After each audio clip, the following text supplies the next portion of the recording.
everyone, welcome back on this YouTube channel Tarang Academy. So again I'm back with a new video and आज हम बात करने वाले हैं एबनॉर्मल हीमोग्लोबिन डेरिवेटिव्स के बारे में। इससे प्रीवियस वीडियो में हमने बात की थी कि नॉर्मली हीमोग्लोबिन किसके साथ कंबाइंड होता है। जैसे कि मैंने आपको प्रीवियस वीडियो में बताया था कि जब हीमोग्लोबिन ऑक्सीजन के साथ कंबाइंड होता है तो उसको हम बोलते हैं ऑक्सी हीमोग्लोबिन। ठीक है। दूसरा, जब हीमोग्लोबिन कार्बन डाइऑक्साइड के साथ कंबाइंड होता है या बाइंड होता है तो इसको हम बोलते हैं कार्ब अमाइनो हीमोग्लोबिन। ठीक है। तो क्या होता है कि ये जो ऑक्सीजन है और ये जो कार्बन डाइऑक्साइड है ये अकेले ट्रांसपोर्ट नहीं होते हैं, इनको एक साथ ही चाहिए होता है। तो हीमोग्लोबिन क्या करता है, उनको जैसे कि ऑक्सीजन को एल्विलाई से पकड़कर टिश्यूज तक पहुंचाने का काम करता है। ठीक है, कैपिलरीज तक पहुंचाने का काम करता है। और कार्बन डाइऑक्साइड को जो टिश्यूज हैं उनसे एल्विलाई तक लाने का काम करता है। नाउ अब हम बात करेंगे कि एबनॉर्मल हीमोग्लोबिन डेरिवेटिव्स क्या होते हैं। तो बेसिकली ये तीन तरीके के होते हैं। हीमोग्लोबिन इन दोनों के अलावा इन तीनों के साथ भी बाइंड हो सकती है। ठीक है। तो आज हम स्पेशली बात करेंगे सिर्फ कार्बोक्सी हीमोग्लोबिन के बारे में डिटेल में। In the next video we will discuss about the methaemoglobin and sulphaemoglobin के बारे में। ठीक है। तो फर्स्ट ऑफ ऑल स्टार्ट करते हैं कि क्या क्या नाम है। तो पहला है कार्बोक्सी हीमोग्लोबिन। कार्बोक्सी हीमोग्लोबिन क्या होता है, when haemoglobin is combined with carbon monoxide. Carbon monoxide के साथ अगर हीमोग्लोबिन बन गया तो उसको क्या कहेंगे, कार्बोक्सी हीमोग्लोबिन, जो कि नॉर्मली हमारे ब्लड में होता है, बाइंड होती है। नॉर्मल कितनी होती है, 3 to 5% ओनली। दूसरा, मेथ हीमोग्लोबिन जो है वो लेस देन 3% नॉर्मली मिलता है। और सेल्फ हीमोग्लोबिन जो है वो बिल्कुल ट्रेस अमाउंट में, मतलब जिसको हम डिटेक्ट भी नहीं कर सकते, इतने कम अमाउंट में होता है। ठीक है, ये नॉर्मल मैंने वैल्यू लिखी हुई है। ठीक है।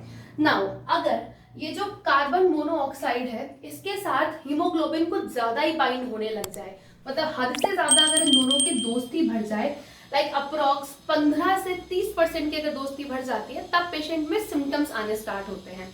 ठीक है। अब होता क्या है कि ऐसे समझो, कहाँ मिलेगी कार्बन मोनोऑक्साइड। कार्बन मोनोऑक्साइड मिलती है जहां पर फायर हो रहा हो, ठीक है, या फिर स्मोकिंग, या फिर जो बहुत गहरे कुएं होते हैं वहां पर मिलती है कार्बन मोनोऑक्साइड।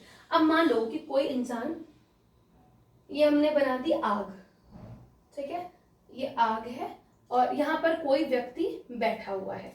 अब ये जो पर्सन बैठा हुआ है, don't be laugh at this man, so ये जो यहाँ पर पर्सन बैठा हुआ है इसको बहुत ज्यादा क्या मिल रही है, कार्बन मोनोऑक्साइड मिल रही है। ठीक है। और यहाँ पर ऑक्सीजन भी है, क्योंकि ऑफकोर्स खुली हवा है तो ऑक्सीजन भी होगी। तो क्या होता है कि ये जो हीमोग्लोबिन है इसको ज्यादा प्यार कार्बन मोनोऑक्साइड से है। ये जो कार्बन मोनोऑक्साइड है उसके साथ हीमोग्लोबिन की बहुत ज्यादा एफिनिटी होती है। ठीक है, 200 टाइम्स मोर देन ऑक्सीजन, इतनी एफिनिटी होती है कार्बन मोनोऑक्साइड के साथ। ठीक है। तो क्या होता है कि जब ये जो पर्सन है इसका जो हीमोग्लोबिन है वो क्या करेगा, ज्यादा प्यार उसको कार्बन मोनोऑक्साइड से और यहाँ पर मिल भी रही है तो वो कार्बन मोनोऑक्साइड के साथ बाइंड होना स्टार्ट कर देगा। ठीक है। अब हीमोग्लोबिन की तो एक लिमिट ही है ना हमारी बॉडी के अंदर, जैसे आरबीसीज की एक पर्टिकुलर नंबर है, उन आरबीसीज में हीमोग्लोबिन है। अब बहुत सारे हीमोग्लोबिन ने क्या किया, कार्बन मोनोऑक्साइड के साथ बाइंड हो गया, तो बेचारा ऑक्सीजन को कौन बाइंड करेगा, ऑक्सीजन की कमी हो जाएगी। ऑक्सीजन की कमी को हम क्या बोलते हैं, हाइपोक्सिया। हाइपोक्सिया की कंडीशन आई तो क्या क्या सिम्टम्स आने स्टार्ट हो जाएंगे। सबसे पहली बात हाइपोक्सिया हो जाएगा। दूसरी बात नोजिया, ठीक है, कन्वर्जन्स। और अगर बहुत ज्यादा बाइंड हो गई, लाइक अभी तो हम 15 से 30% की बात कर रहे थे कि 15 से 30% अगर हीमोग्लोबिन इसके साथ बाइंड होता है तो ये सिम्टम्स आएंगे। ठीक है। अगर और ज्यादा बाइंड हो जाती है 50% से ज्यादा तो it can lead to the death. अगर 50% से ज्यादा सैचुरेशन हो गया कार्बन मोनोऑक्साइड का हीमोग्लोबिन के साथ। ठीक है। तो यहाँ पर अगर हम एफिनिटी की बात करें, बहुत इंपॉर्टेंट है कि हीमोग्लोबिन की एफिनिटी किसके साथ ज्यादा होती है, ये क्वेश्चन पूछा भी जाता है आपके एग्जाम्स में। तो यहाँ पर हमें क्या समझ में आया कि जो हमारा हीमोग्लोबिन है उसकी एफिनिटी सबसे ज्यादा होगी किसके साथ, कार्बन मोनोऑक्साइड के साथ। सो सबसे ज्यादा कार्बन मोनोऑक्साइड। दूसरा कार्बन डाइऑक्साइड के साथ होती है और तीसरा ऑक्सीजन। तो ऑक्सीजन के साथ सबसे कम, इसके साथ 200 टाइम्स, इसके साथ 20 टाइम्स और बचे कुचे ऑक्सीजन के साथ। ठीक है, तो जो हमारी कार्बन मोनोऑक्साइड गैस है ये वैसे ऑर्डरलेस होती है, ना इसमें कोई खुशबू होती है ना इसकी कोई पहचान होती है, but still you can say कि बहुत सच्चा प्यार है इन दोनों का, इसलिए कार्बन मोनोऑक्साइड ज्यादा हीमोग्लोबिन के साथ अटैच हो जाता है, बाइंड हो जाता है। सो हमने डिस्कस कर लिया पूरा कार्बोक्सी हीमोग्लोबिन। आई होप कि इस वीडियो के थ्रू आपको पूरा समझ में आ गया होगा कि क्या इसकी एफिनिटी है, क्या सिम्टम्स आते हैं और क्या क्या इनके इंपॉर्टेंस है।